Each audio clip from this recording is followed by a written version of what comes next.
এমন অবস্থা, খারাপ সময় মানে কাছের মানুষকে চেনা যায় না। আমার পুজোতে একটা জুতো হলো না, একটা ব্যাগ হলো না, আমার মেয়ের জুতো হলো, জানি না কি পরে ঘুরবে।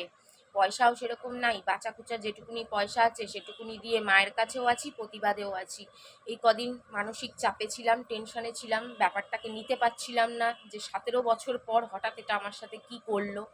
তো যাই হোক, তো এখন আমি একটু একটু বেরিয়ে এসেছি, মাথার টেনশনগুলো কমেছে, বাড়িতে যা দেওয়ার ছিল গরিবের মতন সেটুকুনি দিয়ে দিয়েছি।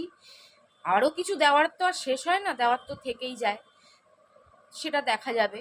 এখন তো আর আমার কোনো উপায় নেই, ভবিষ্যতে কোনো অন্য কাজ না করলে আমাকে শুধু ঘরেই বসে থাকতে হবে আর দুবেলা খেতে হবে। একটা মুখে মাখার ক্রিমেরও পয়সা থাকবে না দুদিন পরে, কেন আমার ইউটিউব চ্যানেল এখনও মনিটাইজ হয়নি। তো গরিবের পেটে লাথি না মেরে, মানুষকে মানুষের সাথে ভিড়িয়ে না দিয়ে, মানুষকে বিভ্রান্ত না করে মায়ের কাছেও যাও, প্রতিবাদেও যাও, সবেতে থাকো।